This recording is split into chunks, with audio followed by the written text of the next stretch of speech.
Are you hungry? Yes. All the time? Yes. How do you live? I'm living in here. Where do you sleep? Here. On the ground? He was on the television screen for only 18 seconds that night. In Indianapolis, Indiana, Cheryl Schatz was cleaning up the kitchen. I finished watching the story, and I couldn't stop thinking about this child. And my husband came home, and I told him about it. And he said, why? Why has this child touched you so deeply? I don't know. He just has. And for 3 nights, Charlie and I talked about him as we went to sleep. And Charlie knew nothing. I mean, he hadn't even seen it, and I knew very little. And we kept looking at each other and asking each other, do you think that little boy has eaten today? And the only answer we could come up with was an obvious no. And that was Sunday night, and on Wednesday I said, I figured out what I want to do. I want to find that child and bring him to our home and adopt him. And so Cheryl Schatz, a person who does not take no for an answer, began a one-woman assault on the international bureaucracy. It took weeks, phone call after phone call, to locate Mohammed. Then she tried to convince government agencies to help her bring him to America. None would help. Not the State Department, not the American Embassy in Mali. Both, she said, told her to give up and go away. So did the officials she reached at UNICEF, the UN Children's Fund. He said, oh, no, we can't do that. He says, they're best left in their own country. I said, what, to starve to death? Why are they best left in their country? Why? Why can't an African come to America? Why wouldn't they do okay? Well, we just don't think they will. Why? Well, we just don't think so. Why? Well, I don't know. I said, then help me. He said, I can't help you. I said, okay, fine. Who is adopting these orphans? Well, we're finding churches and other families. I said, what's your name? and my parting shot to this guy was, I said, how interesting. The starving are adopting the starving. I said, are you an American? He said, yes. I said, do you believe that? He said, yes. I said, you're crazy. And slammed the phone down on him. I was so angry. In desperation, she went to the local immigration office and placed a photograph of Mohammed on the officer's desk. I said, that's a real child. That's not a fairy tale I'm telling you. That's a real flesh and blood child. I'm not telling you a story. Please, please help us. Isn't there some way? There must be. Finally, after 4 months and a $2,000 phone bill, Cheryl, with the help of her senator, Richard Lugar, cut through the red tape.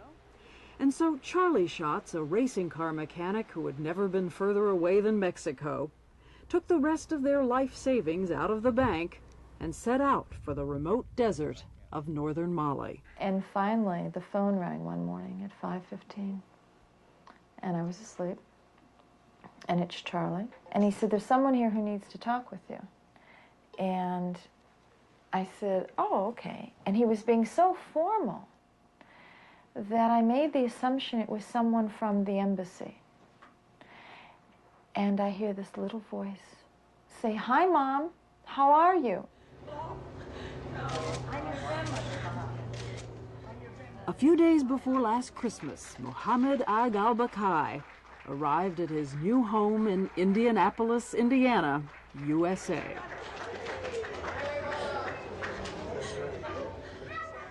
He immediately discovered the wonders of a snowball and Christmas trees and bicycle riding. You like them? Yeah, they're nice. And eating until you have eaten enough. By the time we saw him again, he had already grown 4 inches and learned a lot of American slang. I couldn't turn away from him. I saw 18 seconds, and I couldn't get him out of my mind. And I think he must have had the same impression on you, the same reaction to you. Yeah. There's something very special about this child. I think his mission is to let people know that you can get children out of Africa and you can save them. You can bring them out. Do you remember the first time someone told you that an American family was wanting you to come live with them? Yeah. Who told you?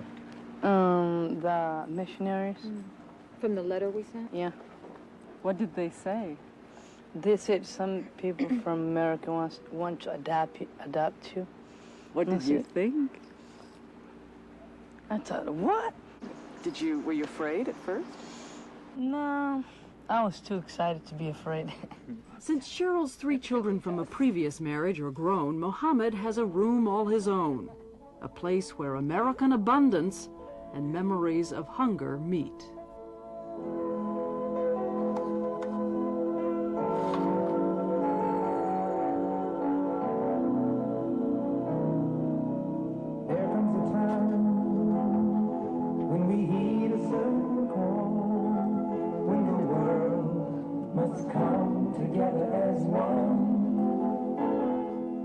Mohammed says he had heard the song "We Are the World," but he didn't know it was written for children like him.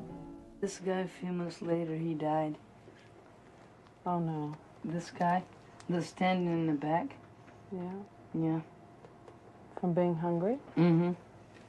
What happened after we left? Did the Red Cross keep feeding you? Yeah.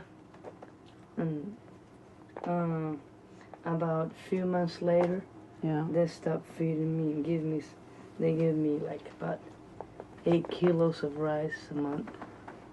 When the Red Cross started running out of food, the older children, like Mohammed, were turned away.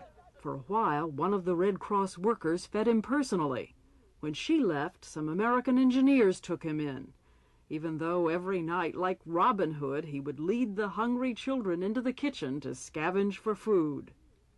But eventually, the engineers left too.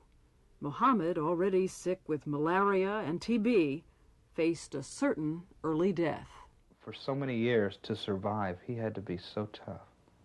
And he had to cut out the emotions. And now, we've only had him, he's only been here for 6 months, and he's just starting to loosen up and know that how he feels is okay, and he doesn't have to hide how he feels. When he's tired, he will cry for his mother, who he's been told is dead. And he will cry and tell me that he remembers how mean Africans were to him, because he was an outcast in Africa. Mohammed was an outcast in Mali because he had been raised in the neighboring country of Nigeria, and because he had been born with a humped back and a club foot. No one is sure of his age. He could be in his mid-teens, but he has already lived a lifetime of pain.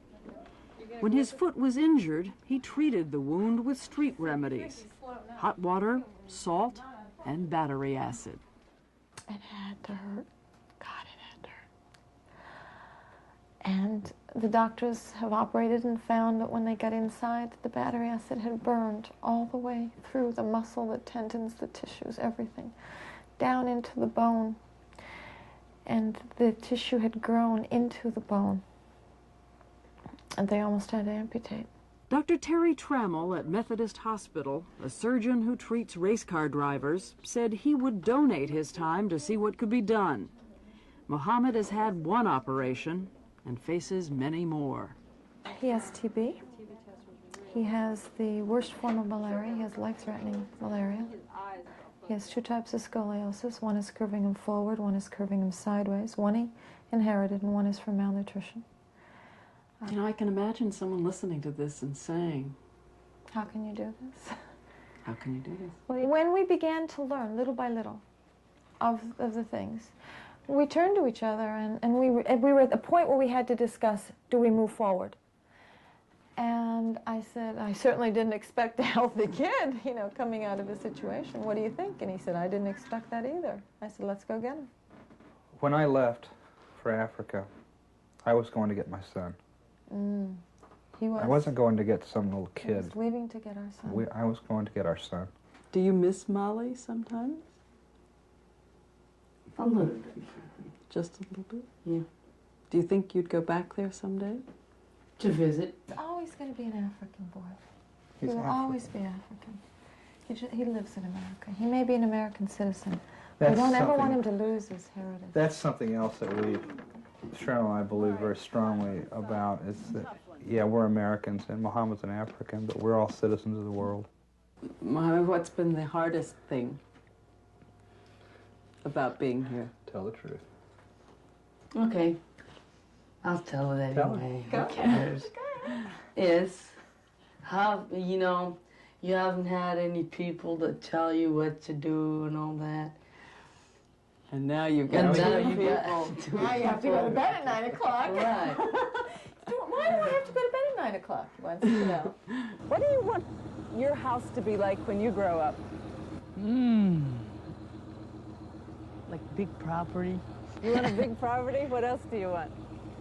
And limousine. A limousine. Come on. A limousine. In some ways, Mohammed is already as American as any kid next door, whether dreaming about a limousine or racing a bike around the neighborhood, or appearing on local TV.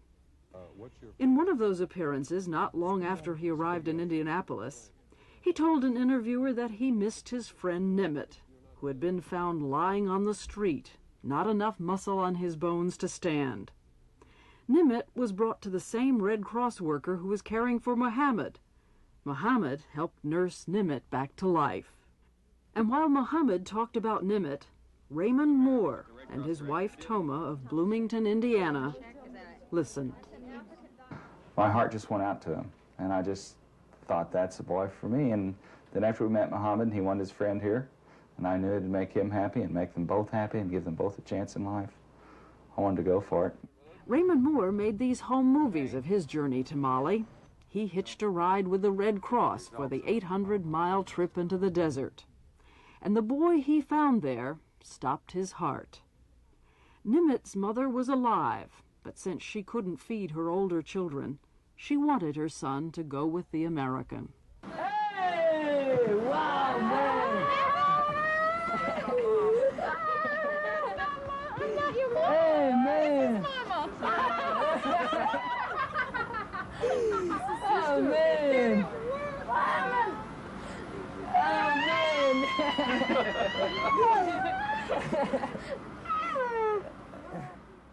Nimitz walked into a big house and a world of ponies and motorcycles.